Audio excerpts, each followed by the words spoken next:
जय श्री राम, जय श्री बालाजी महाराज। लुबान का प्रयोग, लुबान की धुनी कैसे करें घर में, आज इस वीडियो में आपको ये पता लग जाएगा। आपके घर में नकारात्मकता है, गंदी शक्ति वास कर रही है, मलिनता है, आपके घर के अंदर बदबू जैसा महसूस होता है, दीवारों पर सीलन रहती है, तरेड़ महसूस होती है, घर के अंदर अजीब गरीब लगता है, बाहर आपका मन बिल्कुल ठीक लगता है और घर के अंदर आते ही आपको अजीब लगता है।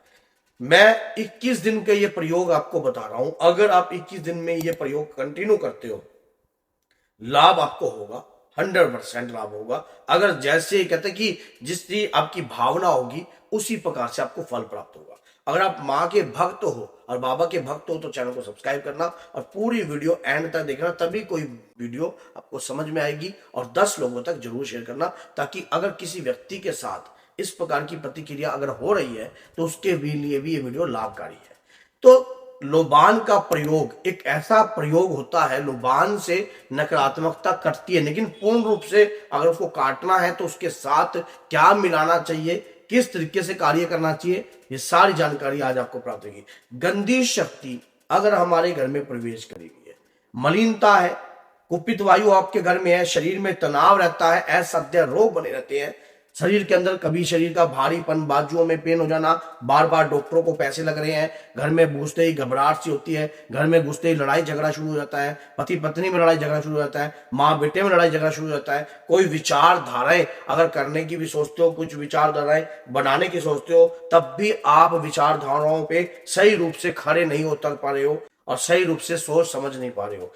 ऐसी अवस्था के अंदर हमें क्या कार्य करना चाहिए, ऐसी अवस्था के अंदर हमें किस प्रकार से कार्य करना चाहिए। जब कभी भी हमारे घर में इस प्रकार की स्थिति उत्पन्न होती है तो कुछ कार्य हमें ऐसे करने चाहिए, जैसा कि हमें लुबान लेनी चाहिए, मार्केट से ओरिजिनल लुबान खरीद लेना चाहिए, और हमें दुर्गा चालीसा का पाठ करना चाहिए।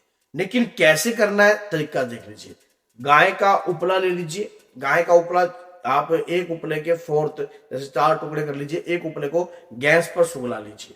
लौंग ले लीजिए 7, अपने पूरे परिवार के ऊपर से 7 बार वो लौंग आपने बारनी है और 7 बार ही लुबान बारनी है और 7 बार ही पीले रंग की सरसों बारनी है। इतनी थोड़ी थोड़ी लेकर 7 लौंग और लुबान का चूड़ा कर लेना, चूड़े के साथ आपने गाय के उपले के ऊपर उसे रख देना है।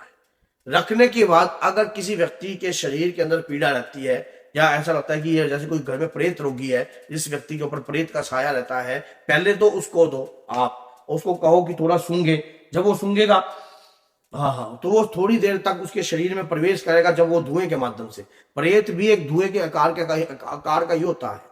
कहते हैं कि पंच तत्व शरीर बलीना, 5 तत्वों से शरीर का निर्माण हुआ है। जब इसमें से 2 तत्व भिन्न हो जाते हैं तो उसके बाद जो है 3 तत्व वाला जो है प्रेत रह जाता है।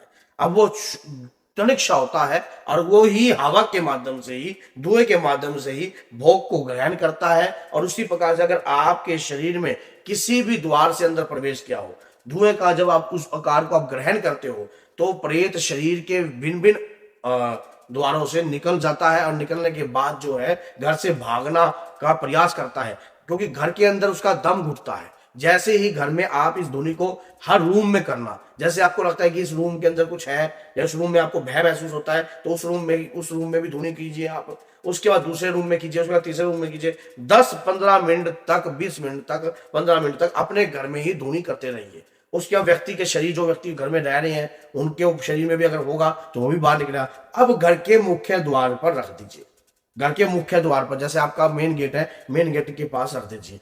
ये धुनी 21 दिन तक लगातार दुर्गा चालीसा का पाठ कर घर के अंदर दुर्गा चालीसा का पाठ आपको कंटिन्यू करना है 21 दिन तक। सुबह शाम कर रहे तो सुबह शाम कीजिए, लेकिन धुनी शाम को ही करनी है।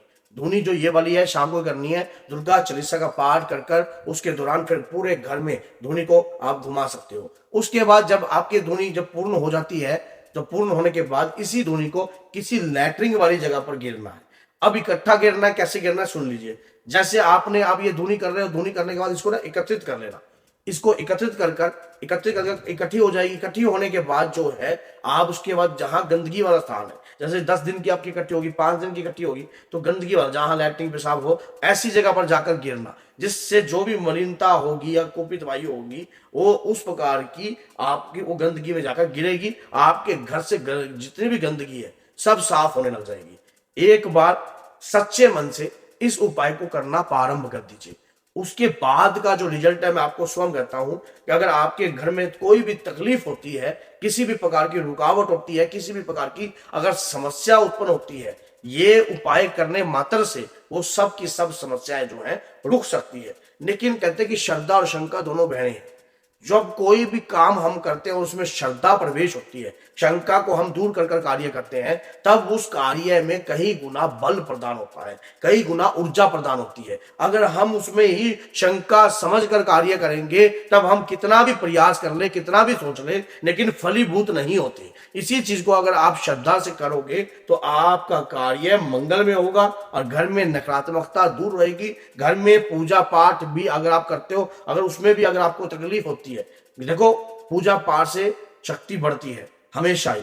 कोई भी व्यक्ति अगर अपने घर में नित्य नियम से पूजा पाठ करेगा तो उसके घर में शक्ति बढ़ेगी, घटेगी नहीं। और ऐसी चीज अगर उसे घटाने का प्रयास करती है, गिरने का प्रयास करती है, रोकने का प्रयास करती है, कितना भी कर ले नहीं कर पाएगी। एक भक्त ऐसे ही दरबार में था हमारे साथ, मेहंदीपुर बालाजी हमारे साथ आता है, और उसको हमने एक बार कहा था कि भैया तू धूनी करनी स्टार्ट कर दे। अब तक वो ठीक भी हो गया, उसके बावजूद भी उसने घर में धूनी बंद नहीं करी और लगातार घर में धूनी करता। तब क्या होता है कि प्रेत अगर राह चलता भी कहीं से भी हमारे साथ लगता है, तो गंदी चीजें हमारे साथ लगती हैं या किसी की बद्दुआ या कुछ दुआ कोई भी हमारे ऊपर छोड़ने का प्रयास करता है, घर में ही प्रवेश नहीं करती है। क्यों? घर में ही पहले ही उचाट मचा रखा। ऐसा उचाट धुआं घर में प्रतिदिन होता है तो उस घर के अंदर, घर के मुख्य द्वार पर आपके चीज खड़ नहीं सकती है। मैंने तो सिर्फ आपको 21 दिन का कहा है, आप 21 दिन करके देखिए, 21 दिन में ही आपको रिजल्ट मिलने लग जाएगा। 21 दिन के बाद आप इसको 41 दिन भी कर सकते हो, 108 दिन भी चला सकते हो। बेनिफिट आपका है, जितना भी आप करोगे उतना आपको बेनिफिट मिलेगा। मंत्र जाप छोड़ना नहीं है, हनुमान चालीसा छोड़नी नहीं है, हनुमान चालीसा को भी कंटिन्यू आपने करना है, तभी जाकर किसी ऊर्जा को आप प्राप्त कर पाओगे। नहीं तो आप ऊर्जा को समझ ही नहीं पाओगे। ऊर्जा तो एक ऐसी ऊर्जा होती है, जब हम कभी भी उसे समझने की कोशिश करते हैं या समझने का प्रयास करते हैं तब भी हम उस ऊर्जा को समझ नहीं पाते हैं। इसलिए अगर सच्चे मन से आप ये कार्य करते हो, अगर इस प्रकार का कार्य करते हो, तो आपको कृपा प्राप्त होती है, आपके इष्ट की, आपके आराध्य की। मानो तो भगवान है, ना मानो तो कुछ भी नहीं। आज से, अभी से इस कार्य को करने लग जाइए। अगर ये वीडियो अच्छी लगती है और लगता है लाभकारी है तो 10 लोगों तक जरूर शेयर कीजिए और इसे चैनल को सब्सक्राइब कीजिए, बेल आइकन बटन को दबा के रखिए, जिससे आने वाली हर वीडियो की नोटिफिकेशन आप तक सरलता से पहुंच जाए। तो बोलिए जय सीताराम, जय श्री बालाजी महाराज। अगर कोई भी नकारात्मकता से छुटकारा पाना हो तो हमसे संपर्क कर सकते हो और आप हर प्रकार की मलिनता को धुलवा सकते हो। जय सीताराम, जय माता।